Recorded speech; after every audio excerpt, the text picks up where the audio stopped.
Watch this video and don't forget to drop your thoughts in the comment section. Watch it. When did your mom die? My mom died a year and a half ago. Okay, and she died of cancer? Breast cancer, yes. Okay, and was she battling for a while? Actually, 6 months, so not. Okay, and you were living where at the time?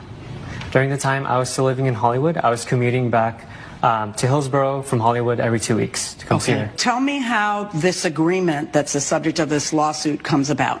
My dad and I had a really hard time after my mom's passing. He was alone. They were with each other their entire lives. And after my mom passed, my dad was lost. He did not know what to do without her. One night he texts me and he says how he's feeling very lonely and he's feeling very stressed out. I told him, I can come home with you for 4 months and get your life back together. We can both bond.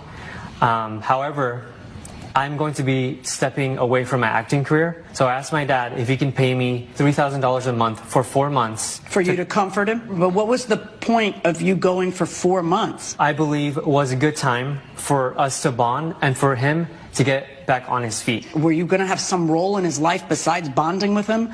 Like, were you going to be helping him with anything? Yes, Your Honor. Anything he really needed help with around the house, I wanted to help him and pick up the slack. Because can I see the text of that agreement? Yes. Yeah, let me see that. Thank you.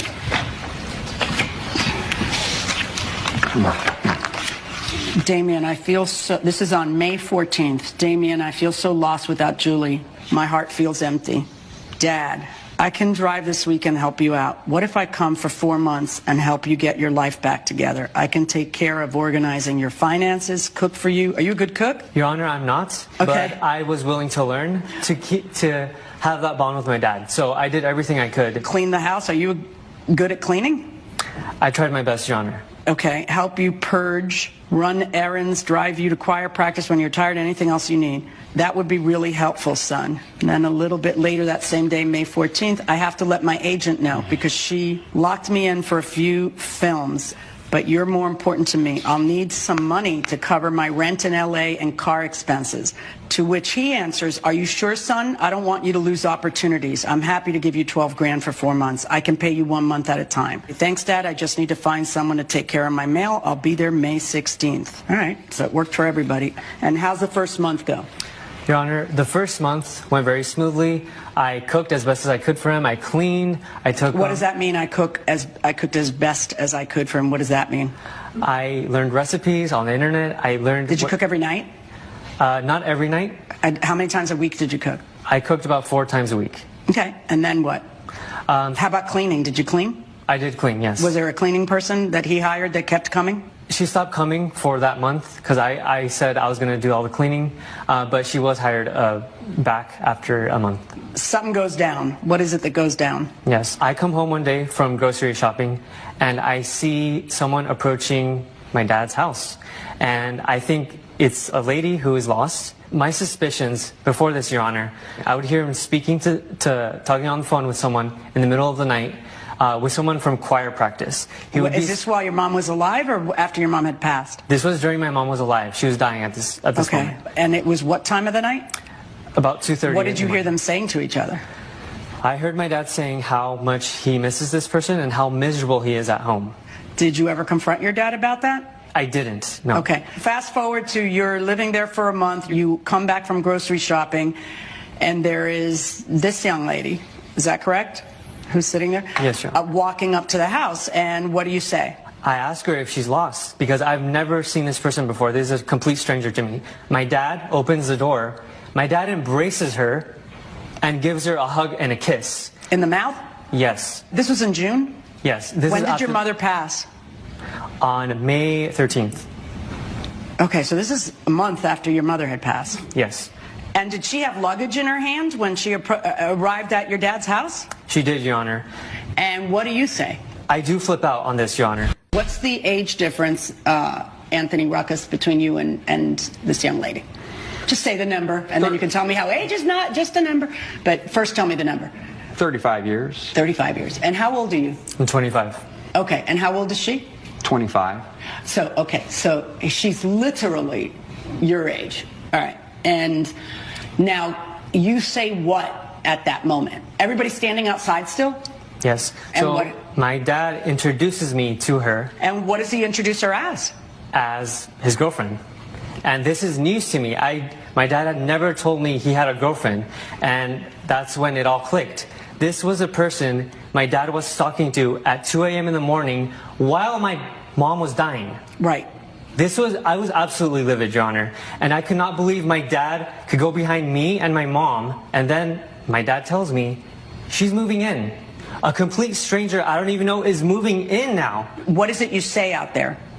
In fact, don't. I'm going to give him the floor. Mr. Ruckus, what is it that your son said? My son Damien was completely belligerent. He told her that she was a gold digger and that she had no right to even try to take advantage of me. Okay. And that she needed to leave. And that she needed to leave. Yes. And then what did you say? I told Damien she's not going anywhere. As a matter of fact, you're the one that's leaving. I made him leave, which he did. And have you two spoken to each other since? We've had text messages. And have they been nasty or nice? Pretty nasty, actually. Okay. I do have text messages here, if I could share them with you. I'd like to see them. So how exactly did you meet Ms. Navarro? Thank you. I met Lydia through the choir that I signed up for, and I met her at the first event that I went to, and that was in Nashville. Was your wife still alive at that time? Yes. And you felt the need to move on to someone 35 years younger than you that quickly? It should be noted that Lydia and I did not have a boyfriend-girlfriend relationship at the time. I never cheated on my wife, Julie. We were just friends. Do you understand how it might upset your son that you brought someone his age to live with you without having warned him? Yes, I can understand that. And Do you? Because why didn't you warn him? Why didn't you say to him, hey, listen, Yes. because what you say to him afterwards is, I raised you better than this. How could you be so rude to Lydia and me? I don't want you back in my house until you apologize. You had no right to insult us. She moved all the way from Florida to look after me. Mom is gone now. I'm going to be with Lydia.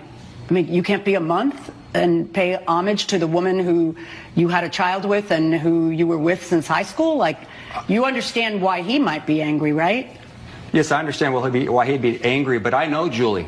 We were together since we were in high school. Meaning? She would want me happy. Okay, and I don't doubt that. Maybe just not quite that happy quite that quickly.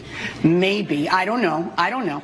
But that's not the point, because we're not talking about Julie, because Julie's gone. What we're talking about is your son. You love your son, right? Mm-hmm. Yes. Right. So why wouldn't you take his feelings into account and realize how he would feel by being introduced for the first time to a complete stranger who's now going to live with him? I know that he's an emotional young man. I understand that. He wouldn't take it very, very well. Well, he was going to take it somehow. So how did you think he'd take it better if it was just a big old surprise? Yes, absolutely. How'd that go for you, that theory? Well, it didn't work out well. Right, it but didn't. The thing is that he didn't give Lydia a chance. Okay, he didn't know to give Lydia a chance, because Lydia just walks up with luggage and is moving in. You hired a private investigator. Tell me about that. I did. After that initial meeting with Lydia, and I hired a private investigator, and I have a lot of research on her, and I would like to present to you with some evidence about her. Put a pin in that 1 second. I'd like to speak to Lydia. Come on up, Lydia. Hi, Your Honor. Hi. How old are you? I'm 25 years old. Okay, how was it you met Mr. Ruckus? We met at a choir group. And how was it you decided to leave the state you were living in and fly over to be with him? Well, my lease was up and we were great friends, and we were both bonding over how we both had loved ones that were dealing with great illnesses. And I mentioned that my lease was up, and he had asked me if I wanted to move in. Were you dating at the time or no? No, we were just friends. Are you dating now? Yes, we are dating now, and we hope to get married and have kids. I can't help but notice the age difference is rather severe. It's a lifetime away for you.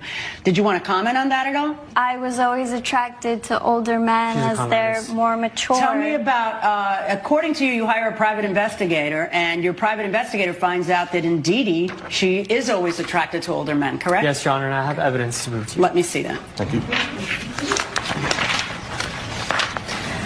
Your Honor, if you could take a look at the highlighted parts. I'm going to take a look at all of it, but thank you. Lydia Navarro was born on August 1st. She's 25 years old. She has not worked in the past 7 years. When she was 17 years old, she lived with a wealthy venture capitalist for 4 years. He died and left her $150,000. When she was 21 years old, she lived with a wealthy surgeon for 4 years. He was 78. He died and left her $250,000.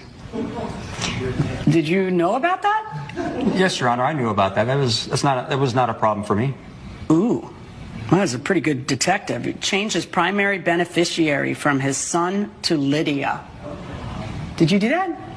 Yes, I did. He showed me that he had no care for me and my life and my future Why? wife, Lydia. Why? Because he was shocked I didn't trust him to take care of the money the way Lydia would. when you're gone? What? Yes. So you wrote your son out of your will? Yes. Because the important thing is that the money be taken care of? By the way, according to the investigator, you gave her power of attorney? You seem like you don't need someone else to exercise your agency, much less a 25-year-old. You know, She's manipulating him. She's manipulating him? Oh my God. If I was a betting woman, I think that she's touching him in all the right places. But what I don't understand is the power of attorney and switching the will so quickly. Like, you're not married yet, right? No. How did the subject of a power of attorney come up? Well, Your Honor, we had talked about getting married and having kids. So what? I'm married for 30 years. I don't have a power of attorney over him, and he doesn't have a power of attorney over me, and we're both attorneys. Are you sick, sir? Are you healthy? I do have a heart condition. Did she know that? Yeah, she knew I had a massive heart attack, yes. All right, young Mr. Ruckus, you got paid the $3,000 for the first month. Yes, Your Honor. And you are suing for $9,000 for the rest of the months because what? I never realized that a new stranger was going to be brought into our lives. The thing is that your father is pretty on the ball and he seems to be making his own decisions. Mr. Ruckus, did you ever seek anybody's counsel before you decided to make these sweeping changes in your life where you hand over control of your business to a 25-year-old who has literally zero business experience? I decided on my own. I seen. Do you not see how this looks? I'm aware of how it looks. Lydia gives me something special. And if it's... You don't have to pay that much for it. You don't. I'm telling you, the going rate out there is not that. I don't really care about the money. It's really about the respect, the disrespect that actually he showed Lydia. I need to teach him a lesson. Wow. Do you? Yes. So what you did was disinherit him and hand some hoochie mama the... How is that teaching him a lesson? Because if you think about it... I've thought about it enough. He gave up a bunch of gigs. You threw him out. I'm ordering you to pay him the $9,000. All rise. Somebody shout simp. S-I-M-P. Somebody should shout it for me. That is a perfect example. In fact, this is more or less like a thesis that should be used in every school. That this is a perfect example of a simp. Now, he has been hearing about a lot of things or instances concerning this woman or this young lady. But he refuses to admit that his own case will not be different. What a simp. What a simp. One lesson most of all these simps refuse to learn is this. Whoever refuses to learn a lesson from the history of somebody will end up becoming history itself. And with what I'm saying, it is exactly the same tape that is being played on the side of the lady because she knows that this man will soon die. In fact, I'm tired.